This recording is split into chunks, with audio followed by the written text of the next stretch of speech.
What's up, guys? It's your host Spartanic Arts DxD back with another high school DxD related video. And today we have What If Issei Was Betrayed and Became a Villain, Part 3. If at all possible, let's try to hit 400 to 500 likes for this video. And if you guys want to know exactly when I upload / my upload schedule, click the little blue button right next to the subscribe button, or click the first link in the description, the first link in the premiere, or the first link in the comment section.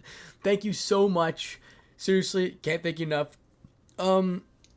I've been enjoying this series. I'm not sure if you guys have or not, but I think Issei being a villain in this story really does, or not necessarily a villain, but he's just going after his vengeance. This is clearly justified.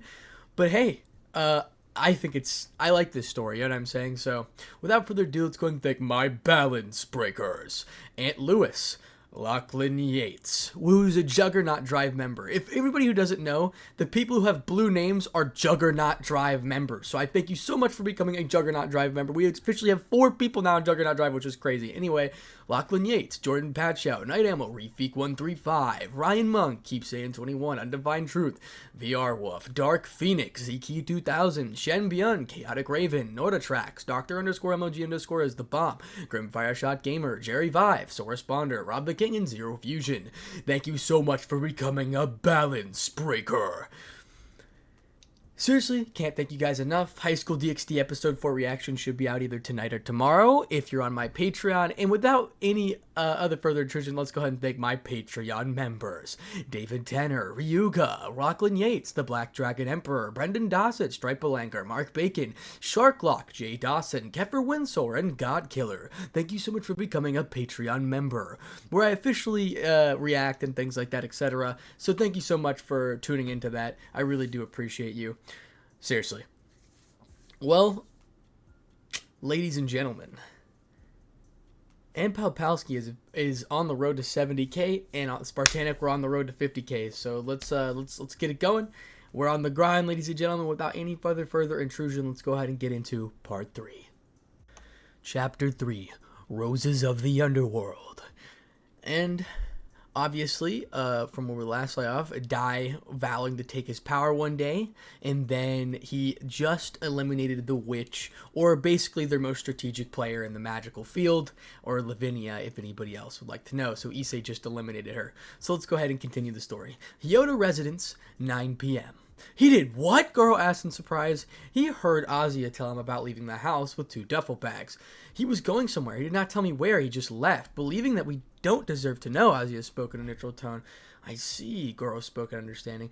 Is it good that he's gone, or you should stay far away? Reyes spoke with utter fear, while remembering how helpless she was when he put Azazel and Valerie and defeated them with ease. Even most of her Parage agreed to what Reyes had spoken. Akira remembered the hallucinations Issei put her through when she attacked him in his room, insulting her Anta, despite her being a robot. She shivered remembering what had happened. Even those from Dai's Parage, like Azia, Ravel, Rosvisa, and Zenobia, were fearful of what he is capable of. Of Team Volley was not present. She was being taken care of in the underworld due to her injuries. Even Dai himself was fearful. Reyes' words were not wrong. However, Akia, despite her fear, she was angry at what Issei had done, as Miki spoke. Either way, let's have our dinner. There is nothing we can do. Miki's voice was stern. She was surprised by how cold and brutal Issei was, as they all started to eat in silence. The house was not been the same ever since Akino's change in nature. After eating, they all left to head back to their rooms, as Dai once again spoke to Invigold, who just ignored him again. Why is she ignoring me? Dai muttered in confusion. He looked at the other girls, however they were clueless, as Dai was. He hoped that Invigold did not come to know the truth, otherwise everything he has was done and crumbled to dust. It is only a matter of time before your empire that you have created lies falls to the ground, Crom thought. He was thinking of the way of going to Issei if he ever got the chance, but unfortunately he did not know whether this would ever happen. Dai did not know why, but he felt the chill something was going to happen to him in the future.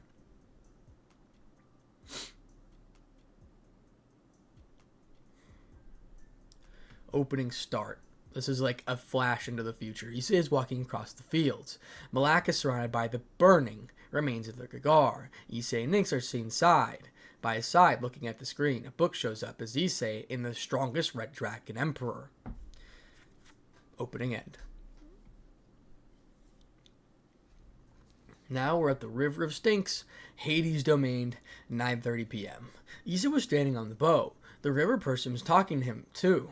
As the boat person, who was Charon, stopped, here. Issei removed a gold coin from the Greek era. This coin was meant for payment, however, Charon refused it. That won't be necessary, young man. After all, Lady Persephone has personally asked you to visit her, Charon spoke with a smile. However, this was not noticed by Issei due to his dark robe. No, I insist. I am a traveler after all, right? Issei insisted him to take the coin. Sighing, Charon reluctantly accepted the coin. He wished that Issei safe travels as he walked towards the underworld throne of Hades.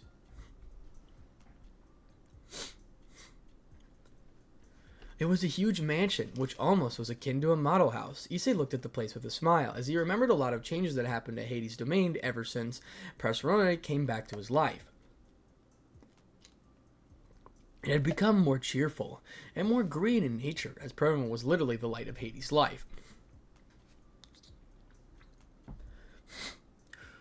Rubbing head to not remember her past, he walked inside. The house was warm. Its interior was well decorated with different types of flowers.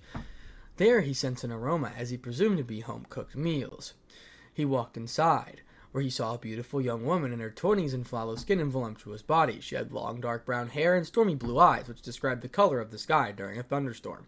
She is said to have a calm and serene aura. She wears a noble black and red dress, decorated with beautiful roses and black finest stocking. She wears designer high-heel shoes. She also wears a crown formed from roses and golden necklace with a bright red jewel attached to it. However, she is currently wore an apron. Festerone! Issei happily exclaimed. Festerone turned around to see Issei, as she beamed in happiness, seeing after he was a very long time. Issei-chan, happily exclaimed, in return, as the goddess of the underworld of fertility immediately brought him into a loving embrace as they both hugged for a while. Issei melted into the hug. It took him a while to realize that the goddess was next to him. Not that he minded, given that he felt warm. He hasn't felt this for a long time, and he did not want to let go. He did eventually let her go, as Rosa put her hand on Issei's shoulders and wrapped her around him. Her actions felt motherly, to Issei asking, "How have you been?" Rosa asked with happiness. "I am not going to lie. My life has been getting better since the past 2 days," Issei responded with a smile. "That's good," Persephone beamed in response. She still remembered how sad Issei was when the last time he was here. She then remembered how he was the last time she had met him, and that was 1 year and 3 months ago. The flashback begins. "It's okay, Issei-chan, it's gonna be okay," spoke while rubbing Issei's back. She was there for him when the incident happened. "How can I be okay, Festerone? She chose that damn tie over me again. Nobody believes that I saved her from Nynx, and now, even she thinks that I am a liar," Issei spoke while crying. Festerone was sad on the outside, but in reality she was furious, especially towards Dai for doing this to him. Hades was also next to him. As he spoke, "Issei, I have no words to say, but there is nothing you can do. You have no proof to prove yourself innocent. It's time you let go." Hades' voice was sad. Like Persephone, he hated what had happened to Issei. His heart was broken. It reminded him of what had happened to Persephone. "But I can't lie. My heart still loves her, and it pains me to see her with Dai," Issei spoke with utter sadness. He stiffed as Hades spoke. "I think you should rest in the room. You should sleep for now." Issei looked at him and nodded. He just walked away, showing barely any emotions. Persephone did not want him to go. Her material instincts were causing her to rush to him. Hades stopped her as she protested. "Darling, he needs me." "I know, Percy. I know it, but his heart is broken. We can't do anything about it. I can't believe his younger brother would do this to him again." Hades spoke with sadness and ending with a growl. "Honestly, he can't do this. Even Zeus is not like that. Why can't he let his brother live in peace? Seriously. Once he threads in your realm, I will make sure to torture him." Persephone spoke with sheer spite and cold tone as Hades nods in agreement to her request. Both of them could only watch. As Issei went inside the room he was given to them, Persephone came in much later, only to see Issei crying in his sleep. Her heart clenched as she embraced him that night, to show that he is not alone. The flashback ends. Scene change. "Persephone!" Issei called her, as she was in trance. "Huh? Issei-chan? Sorry, I was just remembering something," she spoke with a weary smile. While rubbing her head, she then remembered. "Oh right, darling. Does it know you are visiting?" "Wait, Hades doesn't know I'm here?" Issei asked her, shook her head, and responded, "Nope, I kept it a surprise. The truth is, he has been overworked by paperwork, so I thought that I could surprise him. I hope you don't mind," Persephone spoke while looking away. with a slight sadness as Issei denied it and responded, "No, I understand. I would love to meet him." Pressroy beams at the response. "Great, then let's go, and we can eat food later." Pressroy spoke with a smile as she pulled Issei towards Hades' studies room. Scene change. A man was sitting on a desk. This was Hades, in his human form.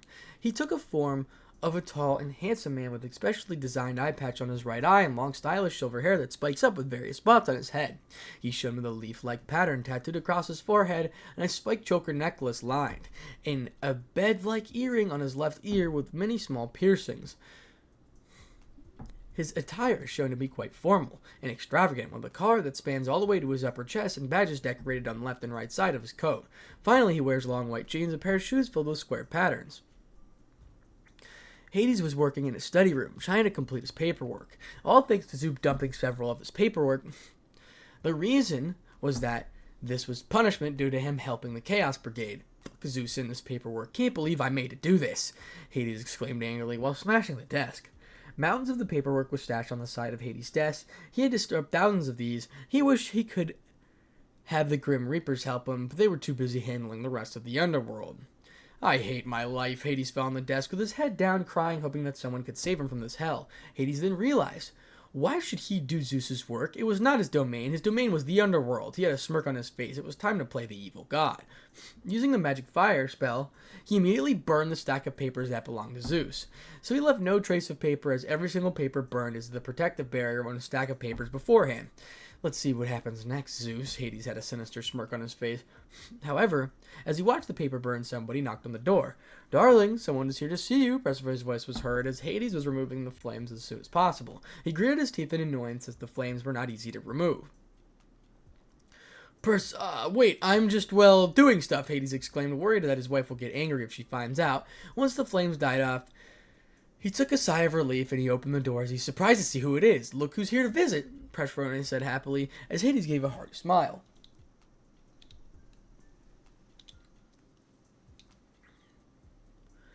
"I'll be surprised. How have you been, Issei?" Hades exclaimed happily, as he brought Issei in a bear-crushing hug. However, Issei was unaffected by the god of the underworld's strength. He can take a whole lot of strength. After splitting up, Issei spoke.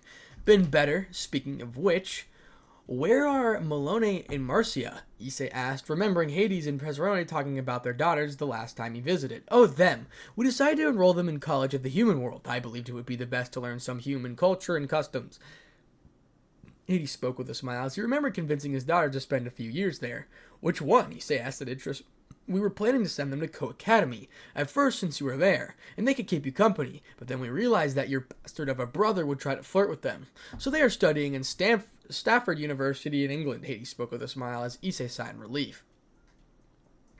They vividly remembered that they were close to making a mistake, and they were happy that they sent them to England, and made all the necessary arrangements so that the Angel faction doesn't bother them. Not that they would be able to do much to his daughters anyway, since they were all versed with Greek magic. That's good. Otherwise, they may have been charmed by Dai, Issei spoke with fear, as Hades spoke in a assuring tone. "I swear on River Sphinx, I won't let that bastard even come near close to my girls," Hades declared. He will not let anyone he doesn't trust near his daughters. "Anyways, enough about that. The food is getting cold. Let's go and eat," Pressroy spoke, trying to change the subject, to which both men nodded and headed towards the dining table. Scene change, dinner table, Hades' domain, 10:45 p.m.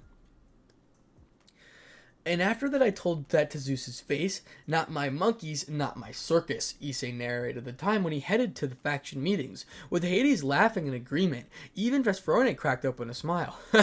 "To say that Zeus's face requires some real balls. You really are something," Hades spoke while calming his laughter. "They really expected me to help them, even after admonishing and humiliating me. They really think that I would accept that?" Issei spoke in a neutral tone, as Pressroy shook as her head sideways. "Entitlement at its finest. Then again, I expected this from Zeus," Pressroy spoke in a disappointed tone. "Although I did not expect people like Zerzek, Shiva, or even Odin. Honestly, I feel like power corrupts people," Hades sighed in response. "Then again, power corrupts first. I was also corrupted by the desire to gain more power, especially after you were killed," Hades spoke with a grim tone. Pressroy kept her hand on Zeus's and spoke with an assuring tone. "I won't go anywhere, darling. I won't ever leave you again." Persephone spoke with a solemn smile. She knew how much her death affected Hades. Hades was all alone for centuries after the death of his wife. By the hands of the Longinus user, he managed to torture the hero, but after that he lost himself to darkness and became a being that hated devils, angels, and fallen angels, holding them responsible for the death of his wife. His hatred even reached any Longinus user as well. He gave up his human form and became the skeleton god many familiarized for a very long time. Issei was no exception to his hatred, as he often looked down upon the boy. When he first met him during the raiding game between Arius and Cyril back when Dai was still a pawn, low-class devil, and Rias' Parage, Issei was just their spectator, as he never fought or met Rias' cousin in his fight. He did visit him later on, as he was the one who gave the Chaos Brigade Samuel's prison, only for him to be greeted by the angry god who demanded his presence in the domain. A fight nearly broke out, but Issei requested peace as he did not want to fight him. He always wondered why the god looked down upon Longinus users and wielders in the races from the three factions. He initially never told him, but after pestering he relented and told him about Persephone. He told everything. Issei understood his pain, and by the time he had found the Book of the Conceptual Creations, he decided to help him. Hades called it a bluff, believing that his wife's soul is long gone. However, he managed to clone the Holy Grail, since he was aware of RageRevan unsealing the seal of the biblical god. He was going to clone all sacred gears that biblical god had used to seal the beast, and make a seal that would be strong enough to permanently seal Triax and an event that had been released. It turns out, once he removed the limiters on each sacred gear, it turns out he only needed to use 3. Since, no matter what he does, he was never able to recreate the true Longinus perfectly. That was only the sacred gear that he failed to recreate, no matter how much he tried. Since he was too focused on creating the seal, the 3 sacred gears were Holy Grail, the Holy Cross, and finally the Holy Nail. The third one was still not found by the factions yet. He then used the Holy Grail to find where her soul was. It turns out all the souls that have been destroyed end up in an alternate dimension, as Issei calls it, purgatory, where there is no escape. It is like an empty void, where the soul can do whatever they wanted. It is like a whole different world to anyone that does come here. This is why the original Holy Grail wielded by the Valerie Tempest failed to resurrect those souls that have been destroyed. But nothing was impossible for this version of the Holy Grail, since due to its removal of its limitations, the Holy Grail can enter into dimensions like these, and bring out souls trapped in this dimension. He also encountered and her group we promptly ignored, and his main focus was to reach Persephone, and he found her. He found her sitting on the ground, closing her head in her knees, curling up in a ball and crying. She had been stuck here for centuries, if not a millennia. She could never meet her love. She saw Issei being her hope. She was reluctant at first, but Issei convinced her to bring her back in the arms of her lover Hades. Issei describes purgatory to be the true definition of the afterlife, or more accurately, hell. Primarily because you can never be revived, especially after your soul gets destroyed. There is no escape once you reach here, even from hell. Once can escape using the original Holy Grail, that was how the Chaos Brigade was able to revive beings like Grendel, Ledin, and several other evil dragons that were permanently slain. Furthermore, Issei had to leave from that dimension fast, as his soul was beginning to tear apart in the real world. It was being sucked into this dimension. Whoever made this made sure that even if you managed to get in, there was only one way for you to get out. He made it out before any permanent damage could be done to Issei's soul. After pulling her out of purgatory, Issei contained her soul and assaulted the Grail. Hades was more ecstatic to meet his love again. Although they needed a body, that was not the problem, since Hades somehow managed to preserve her body as a memory to the unjust death that happened to her, and all Issei was to do was transfer her soul. It took a while for Persephone to wake up and adjust to her life inside her old body that was not moved for centuries, but she did. However, she learned from Hades' actions, and needless to say that she was not happy, she was furious, and she made sure to teach Hades a lesson that he will never forget. After dealing with his wife's wrath, he begged for forgiveness, which was surprising. She made sure that Hades changed for good, which he did on his own accord. Issei was surprised to see a completely different side of Hades, but he was happy for them.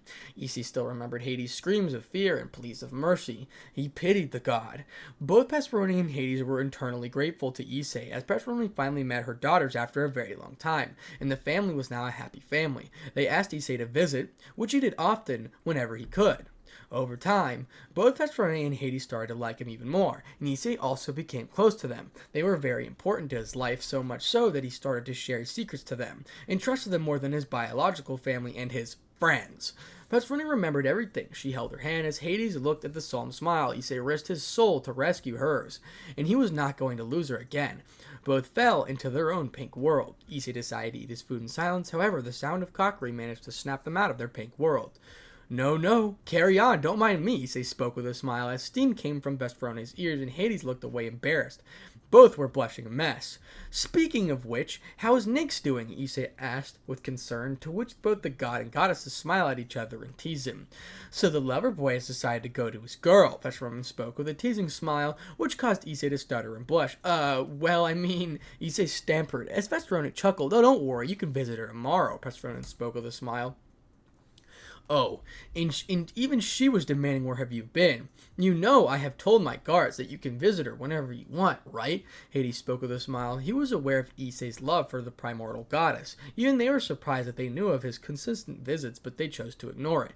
Yeah, but you know I've been busy, right? Issei spoke while rubbing his tone, with both of the gods being well aware that Issei's plans of actions. Yeah, you and Malik doing all that stuff, but Issei, you know we are worried, Fesrone spoke with a tone of concern as Issei responded. You know I'll be fine, right? But even then, at least don't try anything at night, Issei. Fesrone requested that Issei sighed and spoke. Alright, only for you, and even when I am tired as well, Issei spoke with a sigh. Fesrone and Hades agreed in happiness as they started to discuss on their future plans to outside viewer. This seemed like a normal family dinner aside from the people heading to the college, that is. Hyoto residence, 11 p.m., so scene change. The factions have been starting to suspect that Dai may not be the hero that they presumed him to be. However, they still believe Dai to be their true hero and savior. I told you that you will suffer the consequences of your actions, Cromcom spoke as he manifested from the gauntlets. Damn it! How can he get this powerful? Dai spoke in a frustrated tone, not happy hearing what Crom said spoke, as the evil dragon responded. He trained himself, unlike your sorry, non-existent ass that only took credit for the work he did.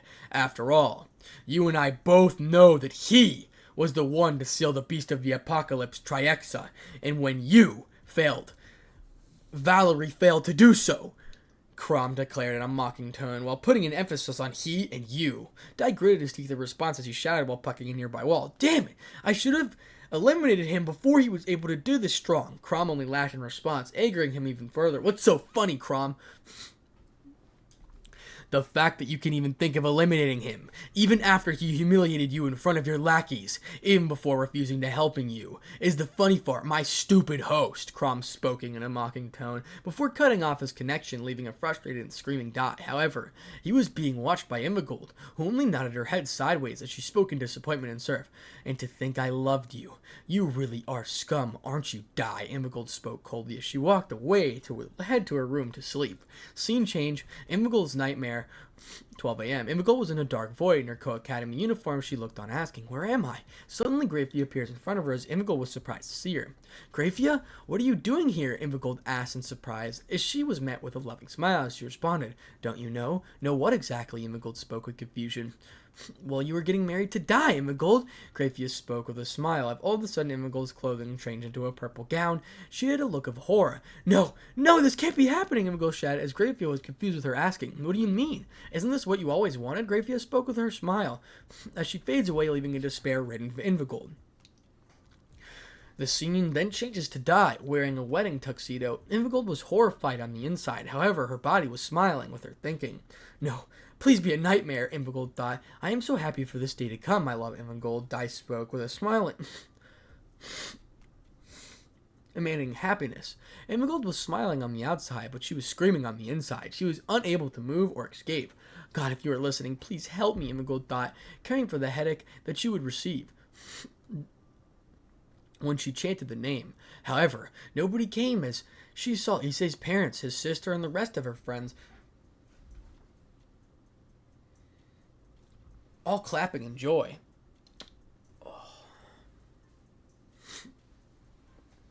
for what had happened. Her body was pulled towards Dai as they both kissed. Although Invigold's expression was happy on the outside, she was crying. She couldn't help but remain as her body was beyond her control. She was unable to change her fate. The scene once again changes. The time, however, Invigold was wearing her gown she had worn during their time, when she first met Dai. However, there were two changes. One was there was an additional Invigold who was something identical, who wore the same clothing, smiling at her condition, and two, she noticed that her hand and the engagement ring and the mark of a dragon, this only meant one thing. She was now married to Dai. She couldn't help but weep at her fate. Now this is stuck with a liar, as her body can now show expressions. However, she was chained. She was unable to move, but only watch as what happened next. But what surprised her was that Issei showed up, with Issei calling her. Invigold listened. Issei tried to speak, but Invigold, that one that was free, slapped him in response. Issei rubbed his cheek as he spoke coldly. I told you to address me as sister-in-law, Lady Leviathan. And two, I told you not to bother me. I am already married, so I will not go out with you. The nightmare responded as Issei clenched his fist in anger, responding, You know what? Screw you. You can do whatever you want, or whatever the hell you feel like. After all, the apple doesn't fall far from the tree. You are no better than your ancestor Leviathan. Almost as bad as my brother Dai, Issei spoke with pure fury and hate in his voice, with Invigold's nightmare only scoffing in return. Yeah, I don't need to listen to you. You low-class being and deceiver, Invigold said, spoke coldly while turning away. No, don't listen to her, Issei. You are my hero, not Dai, Invigold shouted. However, her voice was unheard, and the nightmare virgin saw Issei walk away with an evil smirk grew on her face. She turned her attention towards her real self and spoke.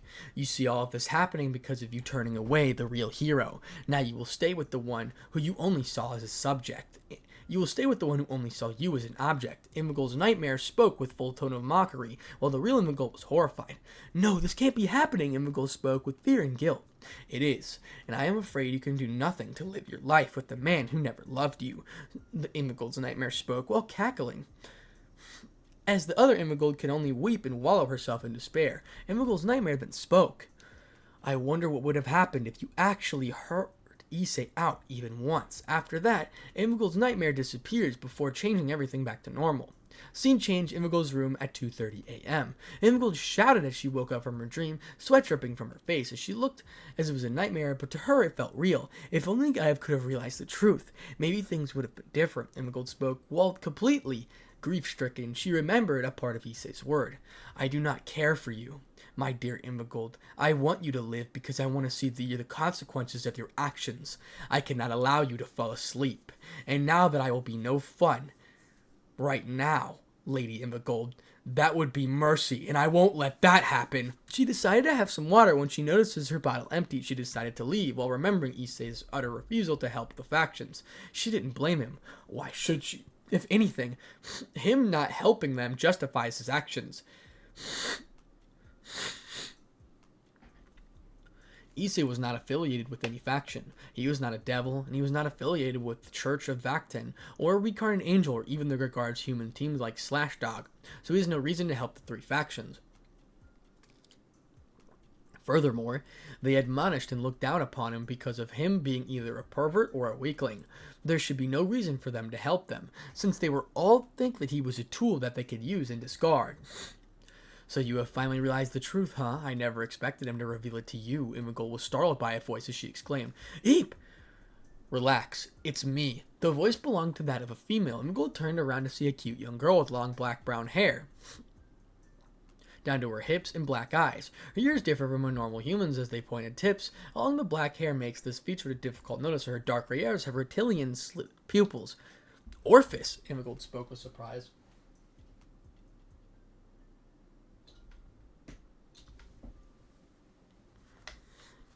Indeed, it's me. So your eyes have been opened, hasn't it? Orphis spoke with an emotionless tone while Invigold looked down in shame. Who Dai Hyodo really is. A fraud, an imposter, a little boy who is an attention singer for something he didn't do, Orphis spoke. Well, munching on a Cadbury's chocolate. Yeah, I saw the cruel truth of who saved me, Imogol responded as Orpheus shook her head. But the question remains, what truth did you see? Orpheus asked, which surprised Imogol. I don't understand, Imogol asked, confused. Is there something else I need to know? I know that Issei protected someone as stupid as me. I understand, Orpheus spoke while nodding. Let's just say that Dai was not the only one. Who had a hand in ruining his reputation? Imogol watched her eyes as he spoke. But who would do this? Imogol asked with sadness and confusion as Orpheus responded. I will tell you another time, and besides, I will tell you a truth, the real truth of Malik, and why he is destroying the factions. Imogol was surprised by this. Wait, you can help us find who Malik really is? Imogol spoke, as Orpheus responded. Just you. The factions and the others have lost my trust a long time ago. Orpheus spoke in an emotionless tone, yet it seemed to be cold. And Great Red will be the one to show you this. He has agreed to show you this. Meet me in 5 days, at the fountain. But why are you helping me? Imogol asked in a sad tone. He was my first friend, and he showed me how to understand feelings. Orpheus spoke with a smile, despite her tone being emotionless. Many of us underestimated him because of his lies shown by the factions, or appearance, or his power, but despite this, he still helped them, time after time. But remember this. Word of our conversation must stay between us, Orpheus spoke, as Imogol put her head down in shame, and nodding. I think I should take my water and go to sleep. Orpheus nodded at Imogol's word and left. However, unbeknownst to her, she was left alone and her snake underneath her shadow, which would take down Imogol if she ever reveals what happened that night. I hope you listen to me, Orpheus spoke while shaking her head. As she finished her chocolate, she looked at it, missed sitting on Issei's lap. Please come back, Issei, Orpheus muttered in request. Orpheus headed to the fridge to take another Cadbury's chocolate. She wanted to try a Diet Coke. However, understanding that this was one of Issei's favorites, she did not touch the drink. Unbeknownst to both of them, someone else was watching their conversation. It was Valerie, who teleported to the Hyodo residence. She had all bandages all over her body to cover up the blisters, as well as the barrage of punches she had to courtesy of Issei. You are doing a mistake, Valerie. Let's see how you react to the cruel truth, Albion wanted her host, to which Volume mentally retorted, I don't care. I am only interested in seeing the weakness of Malik, and who he really is. He hurt the people close to me, Volley declared mentally, as Albion could do only one thing before cutting off the connection. Now we're in Hades' domain at 7:30 a.m. 2 days later. Issei had woken up from his bed, and Hades and Pressframe reserved the room for Issei. He then spoke. I have never felt a proper sleep. Whenever I come here, I know that there will be people that care for me. Issei felt happiness and warmth. However, he felt sad that he couldn't stay here for long, else the factions would suspect him. He cannot reveal anything until the time is right. Good morning to you. Good morning to you, partner, Drake greeted him, to which Issei returned the greeting. So what's the plan we got for today? Drake asked in curiosity. To which Issei responded, well, we should go after our first victim, and make him into our informant, and have 3 candidates in mind. Issei spoke, our first victim will be Elizabeth Lyons, who is the heart 3 of Seraph Gabriel. But how do you plan on bringing her to your side? Drake asked, to which Issei manifested the Iron Crown of Lobotomy, which consisted of accrued gold jewels that fitted around the central band. Say hello to the Alpaca Tyrant, also considered the 4th holy relic, said to be made by the iron beaten out of the holy nails that were embedded in the true cross when Jesus was crucified, Issei declared with a smile. As Drake was surprised, he wondered how it was possible that there could be 4 holy relics. But how is this possible? Drake asked and wondered. Issei answered. It turns out, the book that I knew were more 3 holy relics, and the biblical God only used 3 of them to seal the beast, the Holy Spear, the Holy Grail, and the Holy Cross. But those 3 were not the holy relics, and there were some more that the book has informed me about all of them and related to Jesus Christ. One of them, the Holy Crown of Thorns, which allows said user to see in the future. It was the crown Christ himself that had worn. Another is the Shroud of Turin, which can be changed into any gender the user desires to, and it is the same cloth that was used to wrap around Christ after his crucifixion, Issei explained. As Drake was surprised at the insight of his host, he then asked, so, anything related to Christ can potentially turn into a Longinus? Yes, one of them being the Holy Nail, Issei completed Drake's words, as he then had the final question. I see. But do the factions know about this? Drake asked, as Issei shook his head and responded, so far, the only they only know about the holy relics. They don't know that the thing that has manifested into the additional Longinas. And so far, they only can assume that there are 3 Longinas based on holy relics. But there could be so much more, and we still have to explore this, Issei answered Drake's question.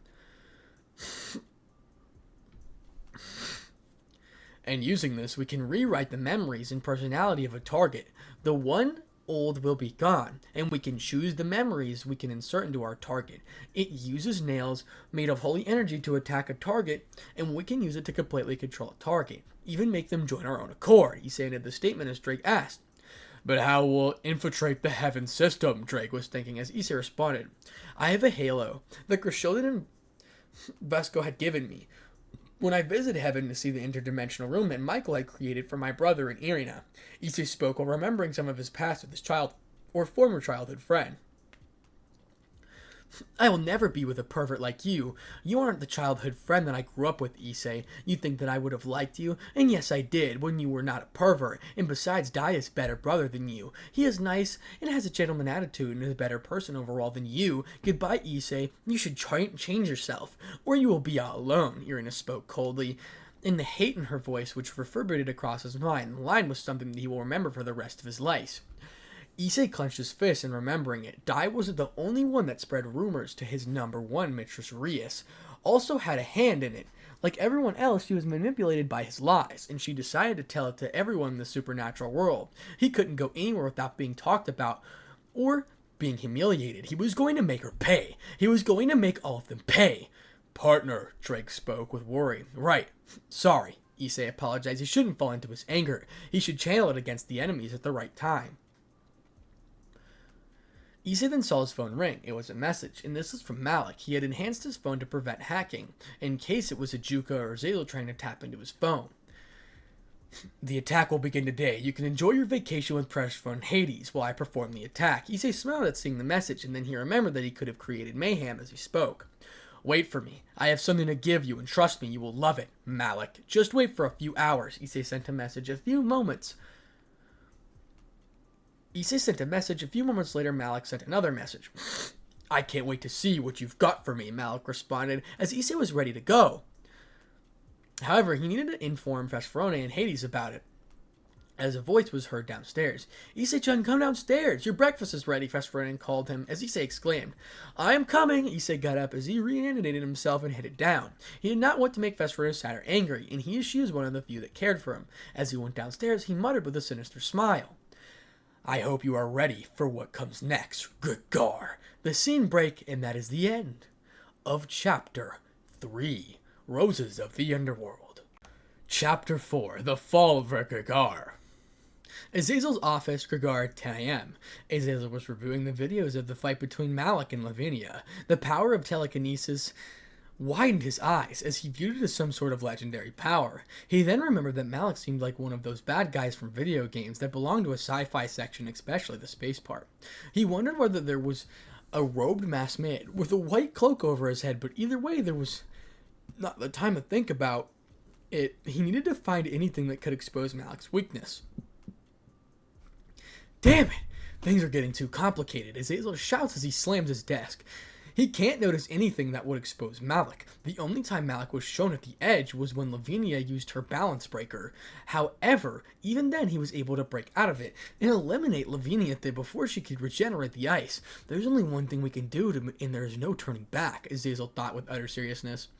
Azazel then brought back the magic circle. He remembered how Issei brought him to his knees without even trying. Not a lot of people can do that, and especially not Issei, until he showed it to him. His eyes were merciless, and he found that he wouldn't hesitate to get his hands dirty if he had to.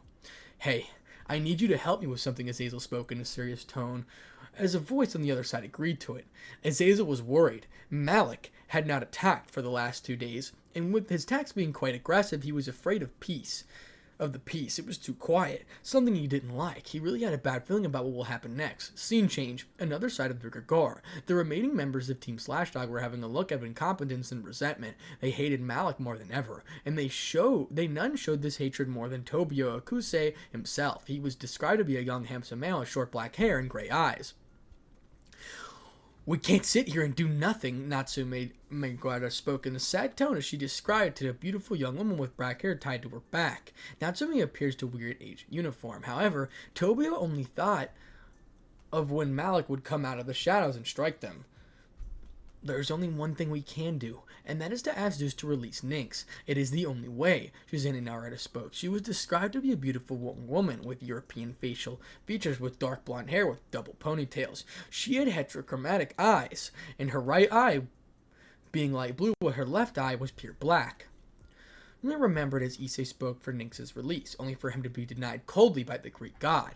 Then, all we have to do is lure Issei out and attract the two to fight, Kurege Summoner spoke in a haughty tone, to which Tobio only shook his head. Kurege described him being a handsome young man with spiked-up dyed brown hair and gray eyes. You're crazy, Kyoko. Issei had shown that he won't hesitate to use brutal force if needed to make sure to get his point across. He did not hesitate to mentally torture Kiba and torment Vali twice, along with nearly killing both her and Azazel, Tobio spoke seriously, but there was a slight fear in his voice. Kawai opened his eyes in terror. He remembered how Valerie was being treated.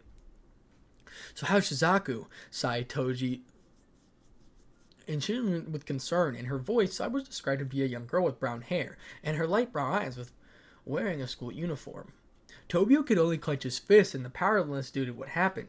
Shizaku was frustrated. She blames her health. Shisuna answered Sai's question as Tobio gets even more angrier, remembering that his state his second cousin was in.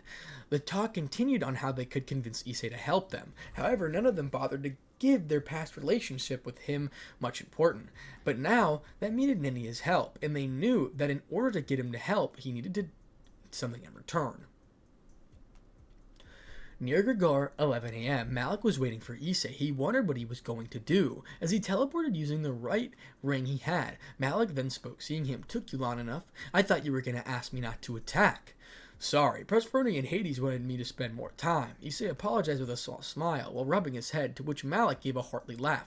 No worries. I'm not mad at you in the slightest. So what are you going to give me? Malik asked as Issei spoke. This is an annihilation maker, Issei spoke with a smile, as Malik's sweat dropped, with him responding. You know I can't see that, right? Issei rubbed his head and chuckled in a goofy manner before changing into a much serious mode. So, what I am going to give you is an army. Well, you heard from a certain robot army, Issei spoke, as his hands glowed crimson magic, and underneath both of the magic, circle formed, generating several beings that made Malik widen his eyes. Oh dear, this is great. Gagard doesn't stand a chance now, Malik spoke with excitement as Issei spoke. And I'm not even done, Issei spoke. Once they were generated, Issei gave Malik the control of the two generals, which Malik accepted gracefully and spoke in a cheerful tone. Oh, this is going to be much more easier. So what will you do now? Malik asked Issei and responded, I will go after my first target to corrupt. I hope you don't mind, Issei spoke, as Malik responded, no, I wouldn't mind. So who is your target this time? Malik asked with a curious tone. Elizabeth Lioness. It is time we start changing our tactics a bit, and instead we gather a bit of information before planning our next attack. After this one, that is, Issei spoke, turning his head to Malik with a sinister smile as Malik nodded, and then he responded. Very well. Have fun, Malik spoke, as Issei teleported himself to the Vacten that there was he could never enter to begin his plan. Scene change. Now we're at heaven, 3:30 p.m. Well, Gabriel, it was easy to deal with you along the rest of your brave saints, Issei spoke with a mocking smile as he touched the seraph's frozen body. It felt like her whole soul was completely gone. Gabriel was unable to move. Her face had become the same as Akano's, except unlike her movements being robotic. Her frozen. As she was slumped on the ground, she only had her eyes opened. Her desire to fight was completely gone. She wasn't able to recognize Issei at all. Issei walked ahead, trying to take some things from heaven. However, there was nothing but an act. To lure his target, his real target. You bastard! You're going to pay for what you have done! I shouted. Issei turned his attention to the being. It was his target, Elizabeth Lioness. And just as he planned, Elizabeth is a beautiful young woman with a slender yet correct physique. A big bust and irregular height. She was very pale skin, light blue eyes which could turn orange while gaining a treacle, and long silver hair reaching her waist. And she wears a dress with purple cloth on her neck, a golden waist ornament. She wore white heels and golden leg ornaments as well. Elizabeth had a murderous look on her face. She recognized him. He was Issei Hyodo, Dai's older brother, as Issei spoke with a cold smile. Oh, please, don't act like that. All I'm doing is judging your boss for her crimes, Issei spoke sweetly as he continued. Besides, Wrath is a sin, and you may fall. Elizabeth gritted her teeth in fury. He was able to take down Gabriel when she was at her most weakest. You are a vile monster for doing this. Don't you have a heart? Elizabeth shouted in fury as Issei looked with a smile and spoke. You are right. I have no heart. Think I left it in my other shirt, Issei spoke jokingly as Elizabeth became even more angry, after which he lost his smile and turned serious. In that case, shall we begin? Issei spoke while summoning his boosted gear. Elizabeth was worried on whether she will make it out of this alive or not to mention she needed to secure Gabriel and get out of here. Let's spice things up, shall we? Issei spoke with a smile. As his wings came from behind, this was divine dividing, and behind, Elizabeth was really frightened as Issei spoke with a smile. Fusion balance break. Vanishing Welt's Dragon, Balance Breaker! Drake's voice boomed across heaven, with Issei being careful to apply the barrier so as to prevent his aura from leaking outside, as well as preventing Elizabeth's escape. That Balance Breaker was described to be that of having both of gears incorporated in it. His arms were similar to that of his Welch counterpart, while several parts of his armor had the Vanishing Dragon aspects. His armor had both green and blue gems belonging to each of the gears. This armor will not stop me from saving Lady Gabriel, Elizabeth declared, while bringing out the two light spears, with Issei only raising his hand. Drake then chants, Divide! Divide! Drake commanded, as her spears reduced to nothingness, but Elizabeth refused to give in. Let there be light, Elizabeth chanted, one of her strongest spells to subdue Issei Hyodo. Elizabeth fired off the drill-shaped projectiles as Issei spoke. It's useless. Then Drake spoke, Divide, divide, divide! The drill-shaped projectiles, which reduced to nothingness. Elizabeth gritted her teeth in fury. Her strongest spell was nullified into nothingness. Issei was bored. He dashed towards Elizabeth before she could react. He grabbed by her head and slammed on her ground.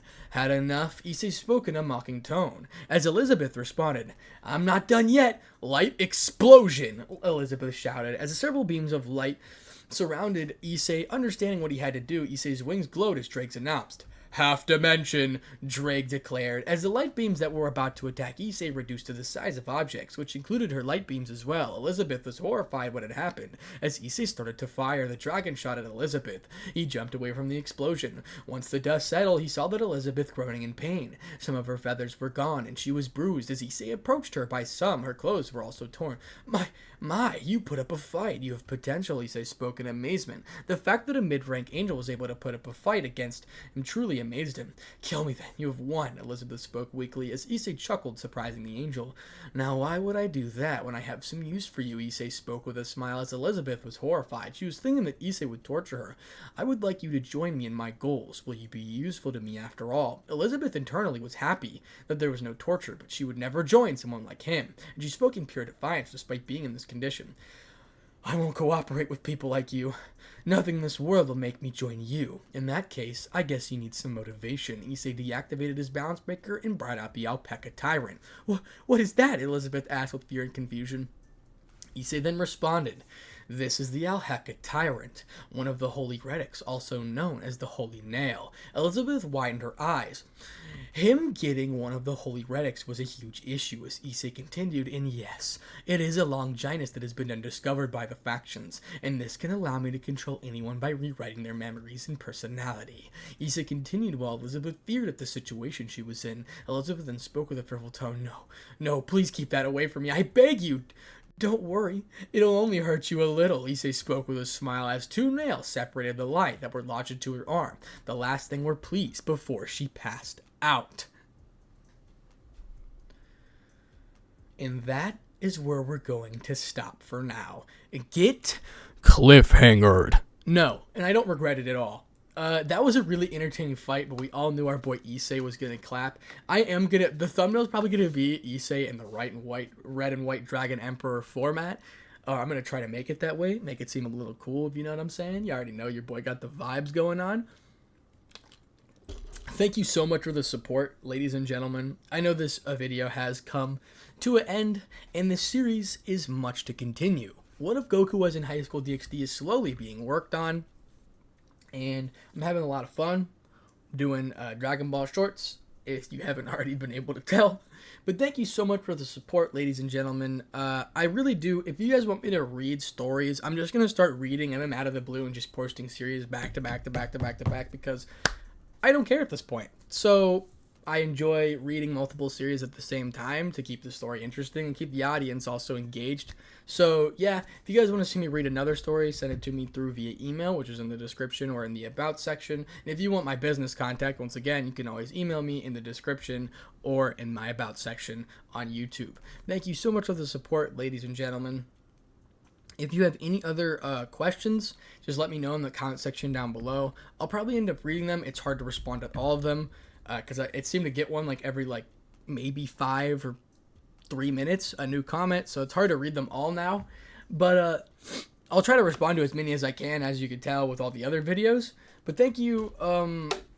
Once again, thank you for everything that's been happening. You know, what if Goku was in High School DxD's coming? What if Naruto are going to start coming back? Maybe you see even what ifs on One Piece, because I think I'm on episode 168 now. So I'm on the Skypiea arc.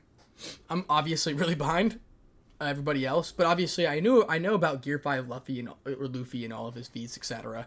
I know about like the big characters' feats, let's put it that way, because I like the power scale. So I kind of already spoiled the story, but I want to actually watch the show because I'll probably end up learning more about it.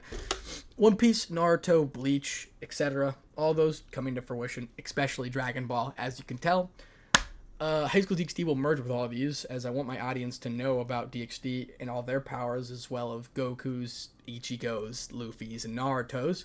So without any further intrusion, ladies and gentlemen, that'll be it for now. Hit the like button, please. Let's try to hit 400 to 500 likes. Without any further ado, Spartanic Arts DxD, out.